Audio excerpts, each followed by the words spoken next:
How is everybody? Suzanne goes to sleep. It's all right. She's had a long weekend. If she starts to snore, we will worry though. Turn your Bibles to Psalm 23. We're going to finish this up. Wanted to do a two-part lesson. The whole purpose of the series, two-part series, was just simply to remind you what you already know, but to remind you of the goodness of God, the care of God, to remind you of the blessings that you have, that we all have, to remind us of those blessings so that we just stay sharp on those ideas. And if we count our blessings, and we do name them one by one, Psalm 23 has to be one of those psalms, has to be the thoughts at least of that psalm, have to be some of the greatest thoughts that were given by God really to us about God. When we think about the 23rd Psalm, we think about the little boy, or I think about the little boy that basically in his Bible class said, the Lord's my shepherd, and that's okay. Well, it is okay. It is great that the Lord is our shepherd. But the psalmist makes the statement in Psalm 23, he says, my cup runs over. And I think we can all say that. You might say, preacher, you haven't looked at my bank account. And preacher, you haven't looked at my house. And preacher, you haven't looked at what I'm driving. You haven't looked at what I'm wearing. You haven't looked at what I've eaten. And that may not necessarily be so. Well, the reality of it is you have clothes, you have a car, you have food, you have a house, those things. You have enough to get by, promise to take care of you to that end. But we need to be reminded, because so many times, as Jim prayed in his prayer, and I'm thankful for his prayer, but as Jim prayed in his prayer, beginning of services, that many times we take what we have and we take it for granted. Stop and think about what we have. We were in shopping a little bit yesterday and shopping with Graceland, and I went into a store and I bought a suit coat. And I think I have pants that I bought from the same company that will match, and if not, we'll be a little odd out. But it's all right. You know why I bought a new suit coat? Just like what I had. I have so much, I have grown. And it no longer fits what I have. Plus, it's worn out. It's beginning to shine, as my father used to say.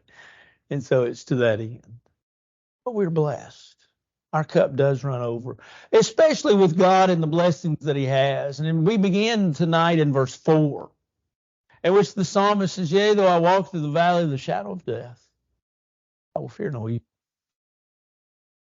We're reminded of God's presence. We're reminded of the fact that God is with us. I like what the psalmist says. Let's see what the psalmist says. Let's dissect that psalm for just a minute. I had a challenge to think about this on Wednesday nights. Someone asked me about it.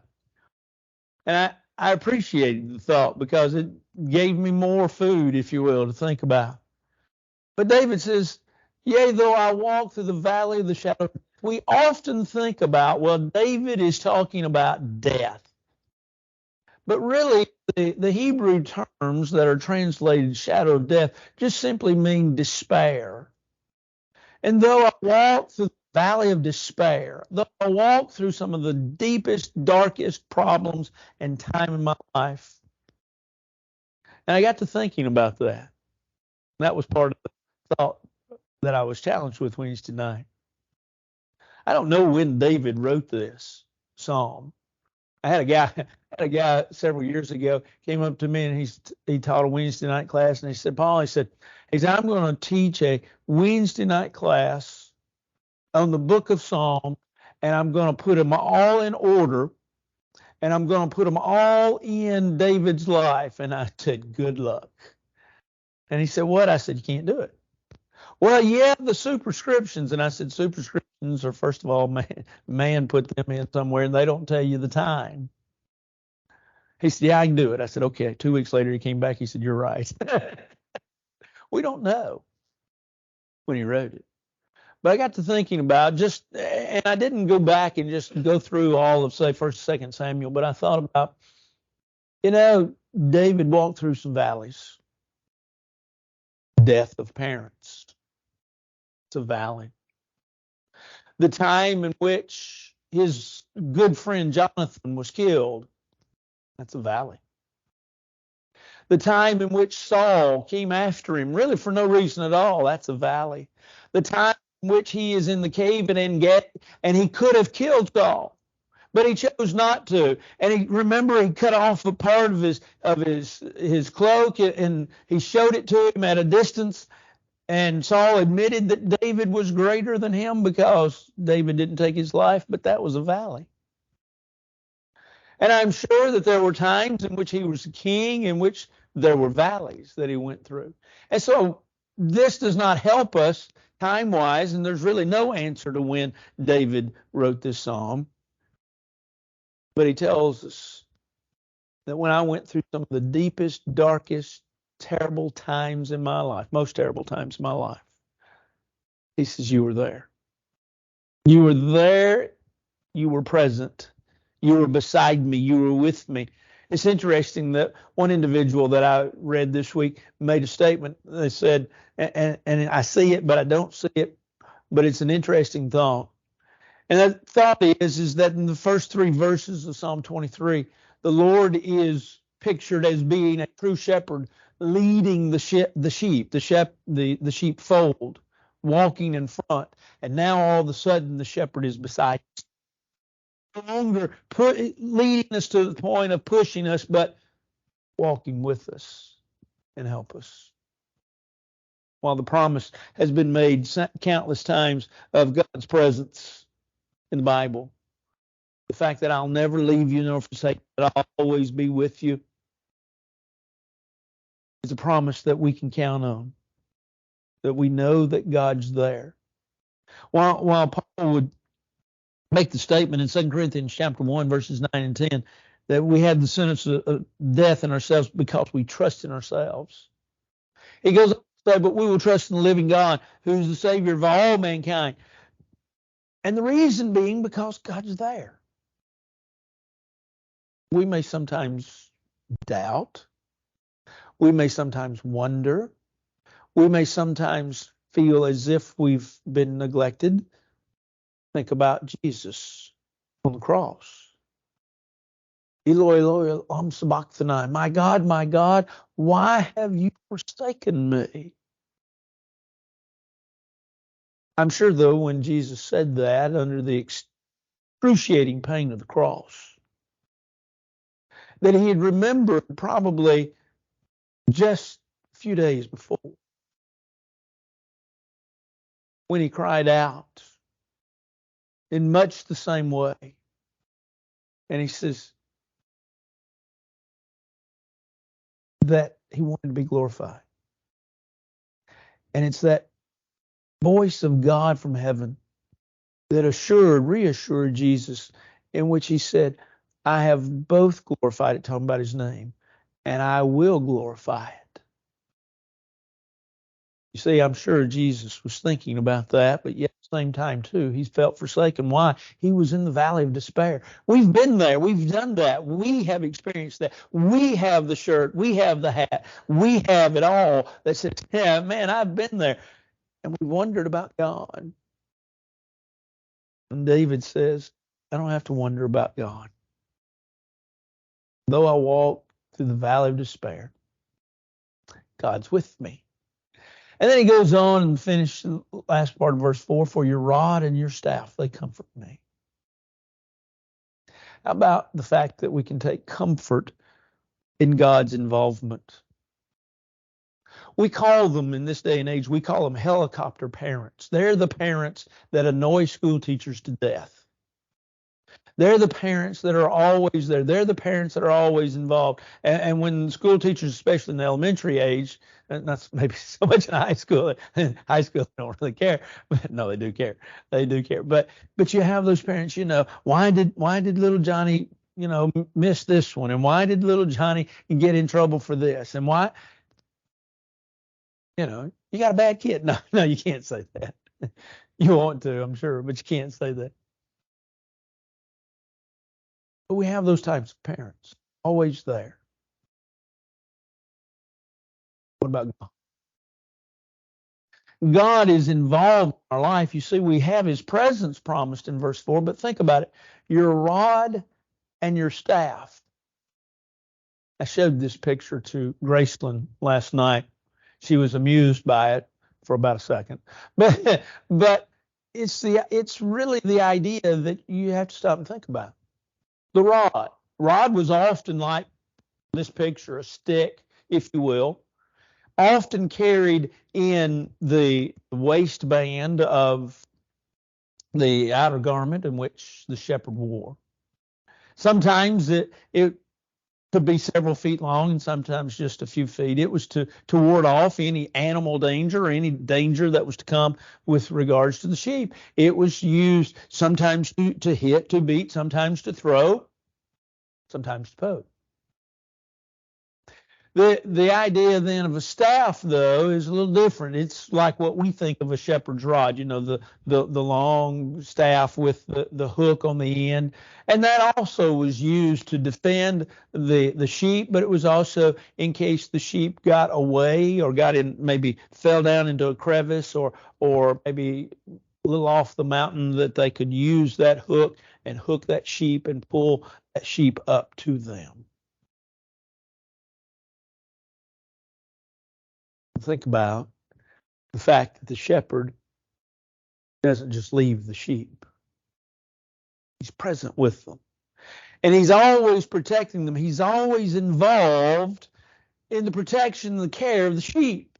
And so David says, that's our God. He's involved in our life. He's there. He's active.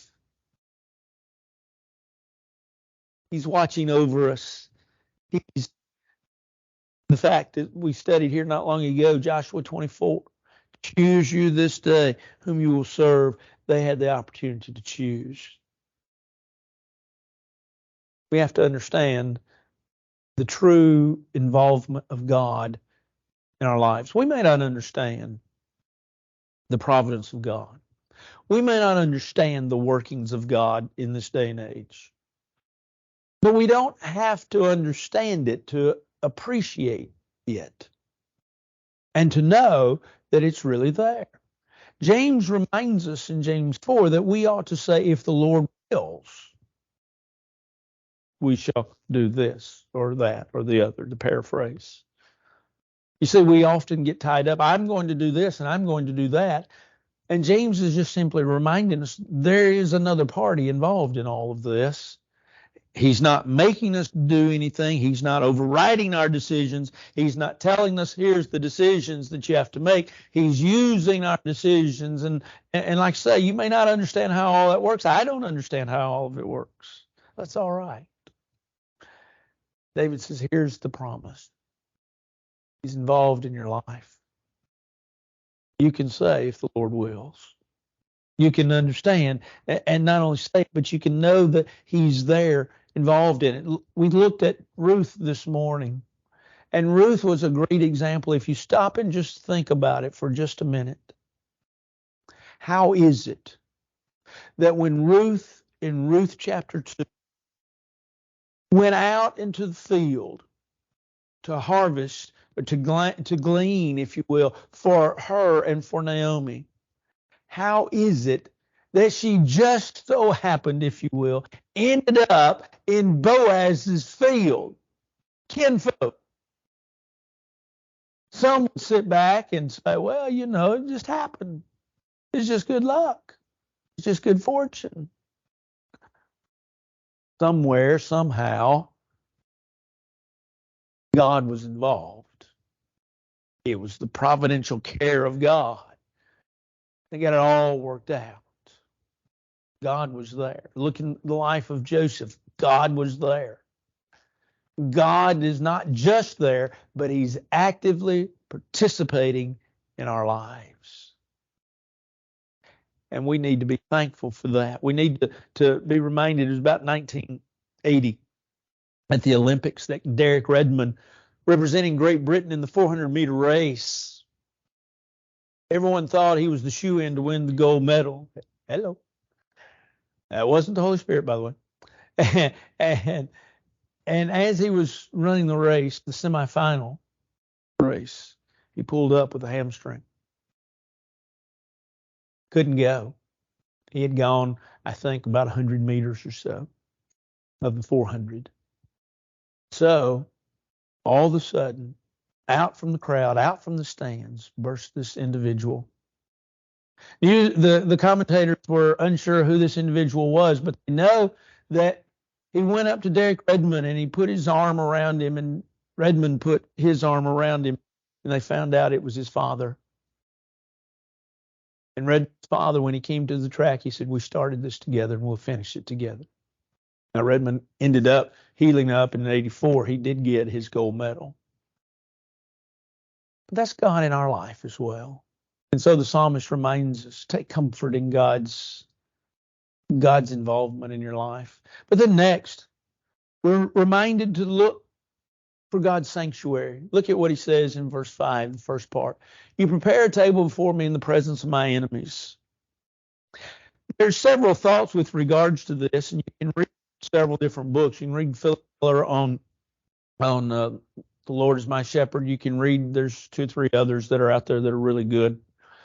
But the idea of preparing a table for a shepherd is really the idea of going into a field before the sheep go into the field. And as the shepherd goes into the field before the sheep come, there are several things that he's doing. First of all, looking for any snake holes or varmint holes, and he plugs those up so that the sheep didn't get their feet caught in these big holes. Second thing he's looking for is any poisonous weeds amongst the grass, that he might pull that up and take it away so the sheep don't get it and get sick. And so he's preparing the table. He's setting the field, if you will. He's setting the table so that they can simply go and eat till their heart's content. The psalmist says there's a refuge that you can go. There's a sanctuary that you can go to. It's called God. That we can go to him and we can find the refuge from him or from the world in him. When you think about God keeping us from evil, you think about what Paul said in 2 Thessalonians chapter 3, verse 3, that God keeps us from evil. When you think about that, he provides, 1 Corinthians 10, verse 13, he provides an escape in the midst of temptation. When you think about these things, you understand that God prepares the table before us. You see, we all sin. We're not going to deny that. But when we sinned, we had a choice. And the reason we had a choice is because God prepared the table for us. For God to prepare the table before us, he watches over us. He takes care of us. He's there for us. His presence, yes, as we've already taken fact, and the fact that he comforts us. But he provides the sanctuary. When he prepares that table, we don't have to be concerned. The psalmist would say in Psalm 121 that he preserves our going out and our coming from this time forward and even forevermore. Verse 8. In other words, that he watches us all the time. And he provides this place of refuge, being, interestingly enough, a rock, a fortress, a deliverer, a shelter, a high tower. Psalm 18, 2 Samuel 22, both say the same thing. He's the place that we can go and not be concerned about. You know, we all have places that we can go and we can get away from it for a while. God's that place. God's that sanctuary. God's the one that we can rely upon. God's the one that we can trust. God's the one. And so the psalmist says, rejoice. But rejoice in his generosity, for You anoint my head with oil, my cup runs over. Surely goodness and mercy will follow me all the days of my life. Analyze what the psalmist says here again. He says, you give me so much that literally my cup runs over.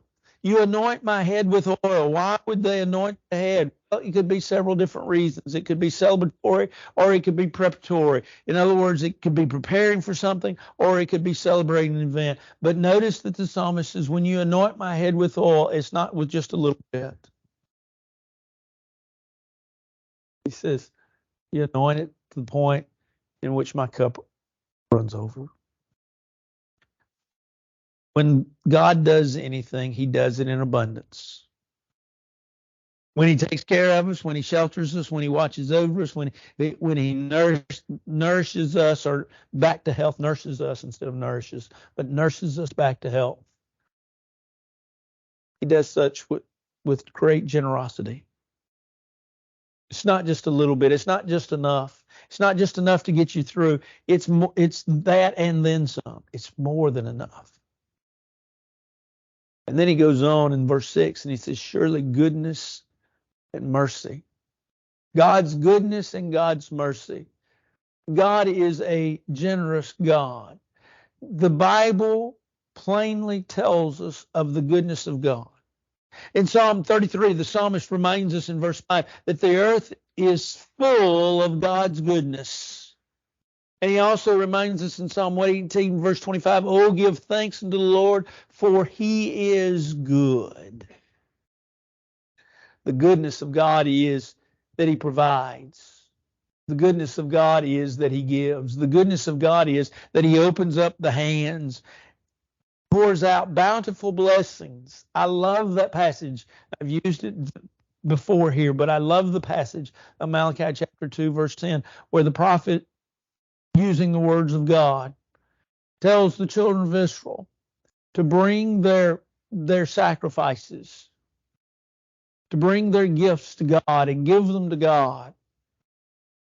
And God promises, and I will open up the windows of heaven, and you'll not have storehouses in which to, let me finish that paraphrase, hold everything that I'm going to give you.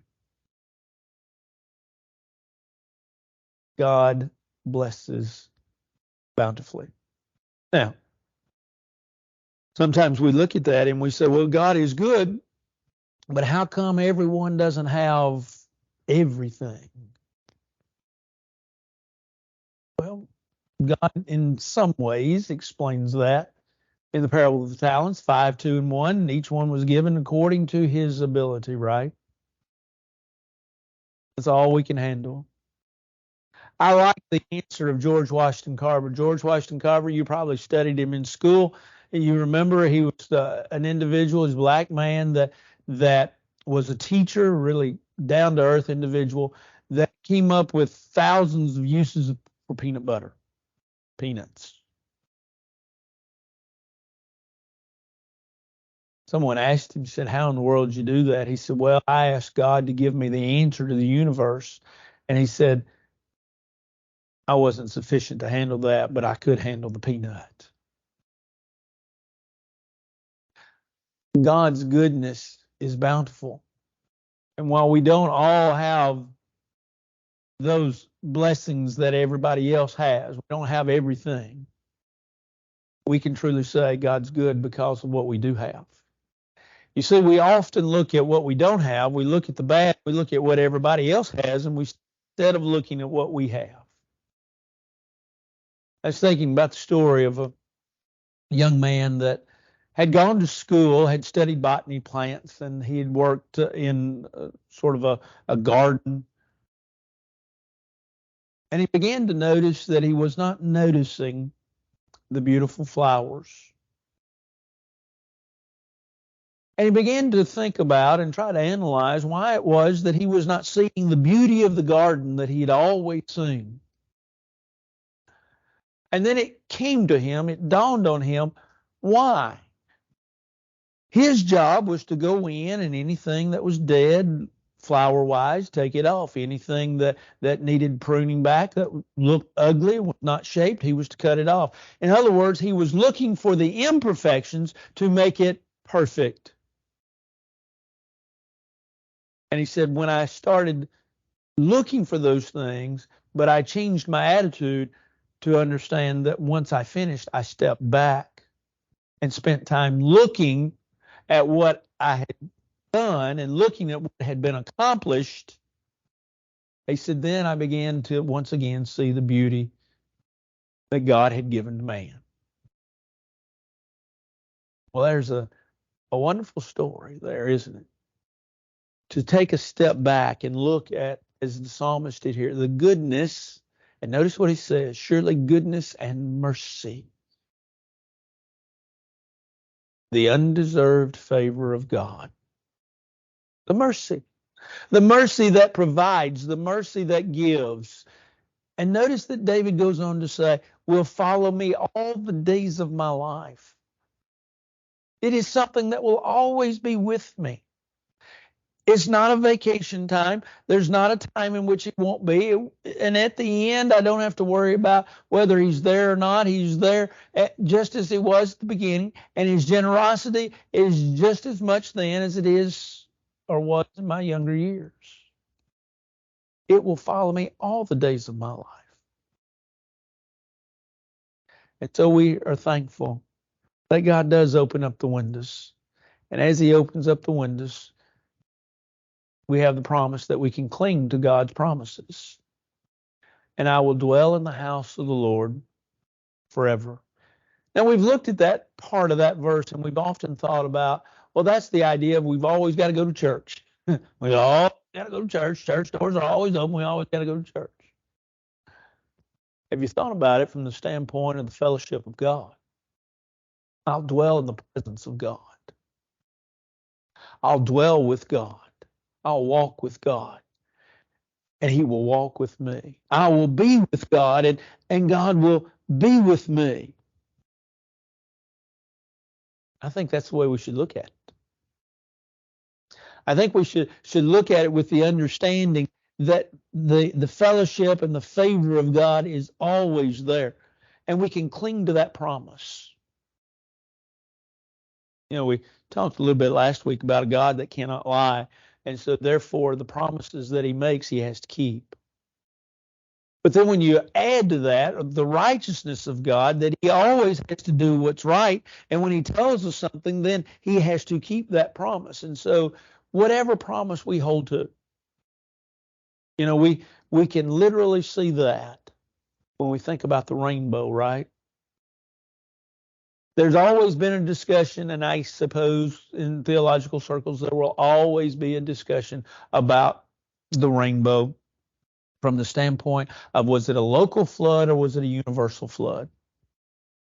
It seems to me, from what I've studied, that it was a universal flood, that the whole world was engulfed in water.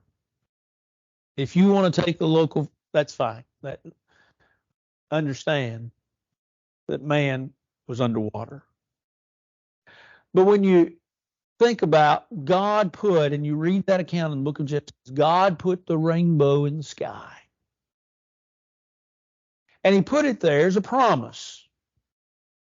And the promise is, I'll never destroy the world by flood again. You know, sometimes in spring we wonder about that, right? But that's a promise that God has always kept. And it's a promise that he will always keep. We make promises sometimes and we keep those promises, and sometimes we don't. Sometimes when we break our promises, it's not because we intentionally didn't follow through, it's just because we forgot. But sometimes it's because we did break our promise. God will never forget, and God will never go back on his promises. And so while I dwell in the fellowship of God, I'm there because of the promise of God and the promises that he makes. As I walk with him, he walks with me. I don't know about you, but I love that psalm. But I wonder about, will all of this take place? And not only will it, but why? Why? Well, if you recall,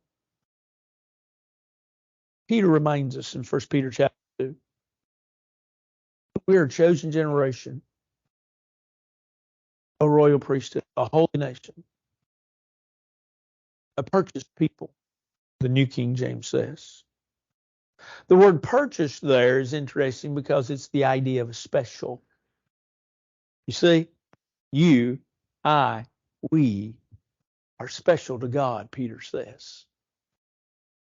And so all of these blessings that we talked about last week and this week are given to us by God because to God we are special. And so we have to be sure that while we are special to God, God is special to us in our lives. And when He is, our cup runs over. This evening, if you're not a New Testament child of God, or you're an individual that needs to rededicate your life, won't you come? While together we stand and sing.